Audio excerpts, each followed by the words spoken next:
practicing today. Ayurveda was one such scripture.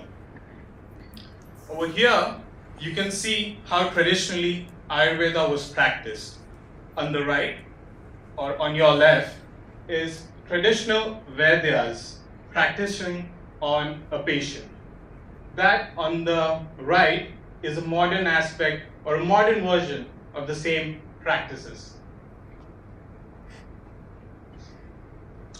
As I said before, it's a 5,000-year-old science. So the common misconception is that it's medicine, but it's actually a lifestyle. It's a philosophy. This science is not only explaining to you what medicine needs to be taken, but it tells you how to live a healthy lifestyle.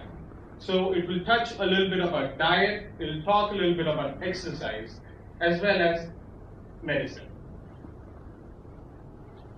Similar to modern medicine, Ayurveda has 8 branches, which are listed over here. Kaya Chikitsa, which is basically general medicine. Bala Chikitsa, pediatrics. Graha Chikitsa, psychiatry. Surgery, toxicology, geriatrics. Rejuvenation therapies, which is garnering a lot of attention nowadays. And the most important, science of aphrodisiacs. That could be one of the reasons why we have 1 billion people in India. So what is Ayurveda? In Ayurveda, the concept is saying that every body is made out of 5 elements: earth, water, fire, ether, and I know I forgot one, air. So when 2 of these elements are combined, you would get a primary definition of any individual. So when you have air and ether combined, it's vata. Characteristics of these 3 elements are also defined in Ayurveda. When you have fire and water combined, it's pitta. And when you have water and earth combined, it's kapha. When you go to an Ayurvedic physician, this is what he's trying to find out. What kind of defining personality are you? This is not just limited to how you look, but how you behave also. So I'm not saying that you only have these 2 elements in the body if you're coming into one of these categories, but you have all 5, but 2 of them would be dominating. So how would you be treated in Ayurveda? I skipped a few slides, but I'll get back to it. When you go to an Ayurvedic physician, he will try to first fix your lifestyle and then give you the necessary medication. So if he finds that your fire is more dominant, which is basically your metabolic system, then he would try to balance it with food or a diet chart that you could take back to your home, whichever country you're coming from, so that you would be healthier. So in Ayurveda, if you have to define a sick person, what a doctor is trying to say is that one of the elements is more dominating than the other. So diet would play an important role in treatment. I've got one slide over here about why Ayurveda. Just to what Rohit said earlier, Ayurveda is getting a lot of attention nowadays because 1, it's completely natural. There are no known side effects to it, so people are trusting it more.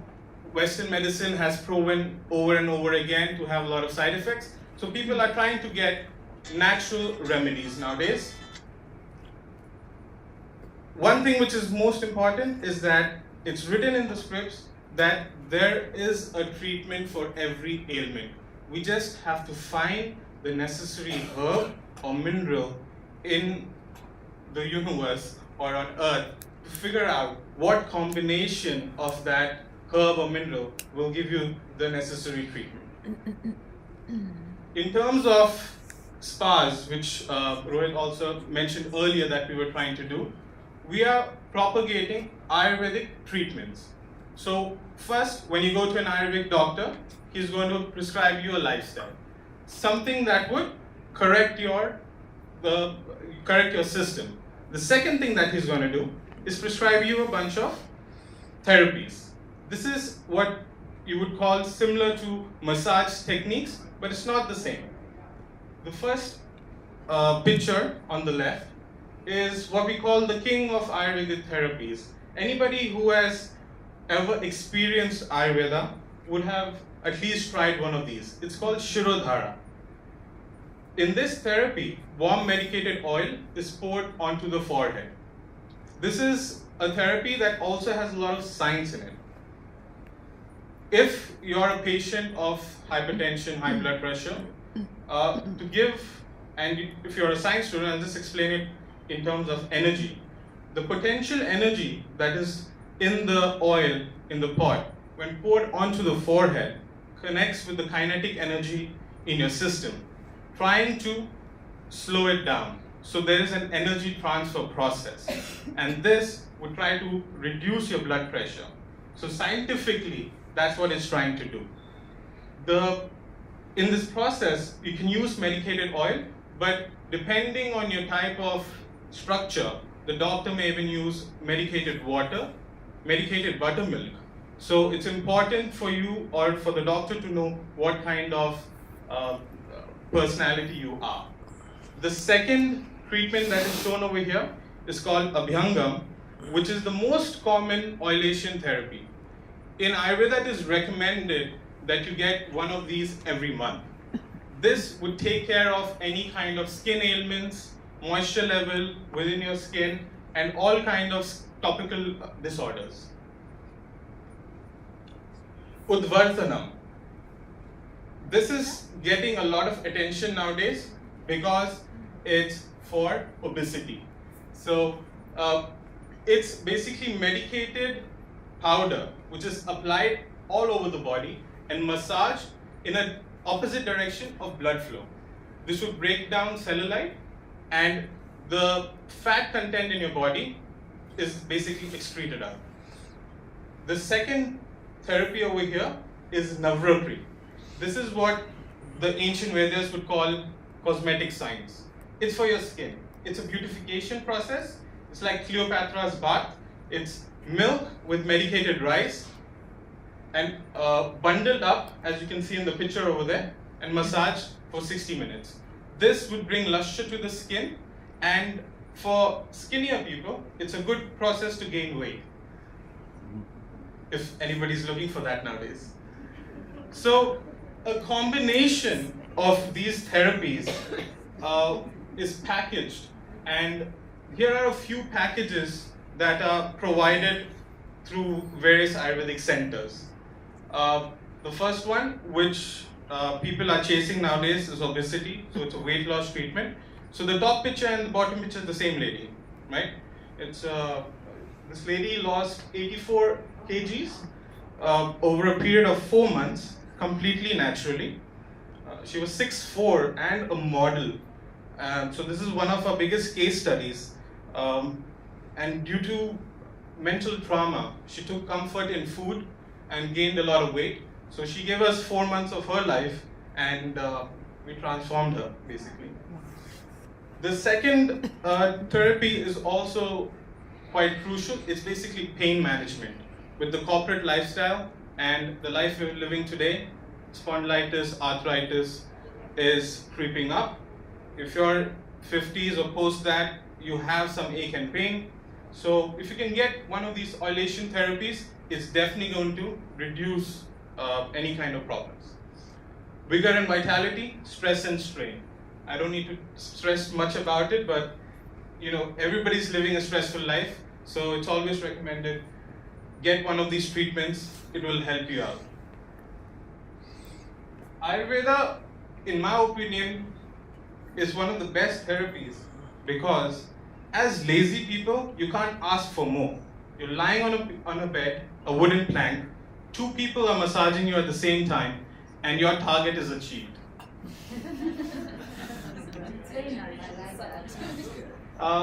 Here are some practical tips that a doctor would tell you if you come to any of the Ayurvedic centers across the world. These would be similar to what in India we call grandmother's tips, you know. They're told to you over and over again, but nobody ever practices it. If you want to improve your skin, drink lots of water, eat lots of fresh vegetables, fresh fruit, whole grains. If you want to reduce aches and pains, regular oilation therapy, diet is the most important, and I guess that one is for our branding, regular intake of Ayurvedic supplements. Improve vitality, again regular Ayurvedic massages, adequate sleep. I don't need to stress much upon this because research has shown that sleep is one of the important factors into have a proper lifestyle. Weight management, avoid excess carbohydrates, consume green vegetable, easily digestible foods. Since you are part of the tourism industry, I was told we should put in some figures here. People are willing to travel across the world to get treatments done. Ayurvedic therapies is one of those treatments that people are willing to travel for because it's completely natural. They are willing to come to India, and this is one of the main subjects, or I would say the second most important subject that we're trying to export other than yoga. One of the reasons that it's also gaining success is that a lot of people in Europe and America are getting obese, and they're getting aware of Western medicines and the side effects, so they're looking for a more natural solution, and Ayurveda is one of them. The only issue with the subject is time. People spend a lot of time putting toxins into the body, so Ayurveda being a natural process takes up some amount of time to reverse that. So a regular session for weight loss, we are asking for 7 to 14 days. So you need to take out 14 days in a year to lose maybe 8 to 10 kgs, which is the average for a moderately obese person that we're looking at. So this is our facility in Kerala. It's called the Healing Village. This is a hospital, by the way. So yeah, it's one of the most greenest hospital that you could get out there. It's 50 acres with 30 villas. We have 4 Ayurvedic doctors over here looking into your lifestyle and what you need to do. People can just check in and then figure out the program also, or you can send in your medical ailments before, and then we can take it up from there. One of the awards that we got, or one of the recognitions that we have, is by National Geographic Traveler as top 50 wellness destinations in the world and top 10 in Asia. So that's another picture of a lady enjoying herself during the day. These are the centers that we have across the world, and we're trying to take Ayurveda to every part of the world. And next month we'll be opening in US shortly in Stamford. So as an organization and as a fraternity, we're trying to educate everybody across the world about this Indian science and the benefits that it has and what the philosophy is, so that everybody lives a healthier lifestyle. Thank you.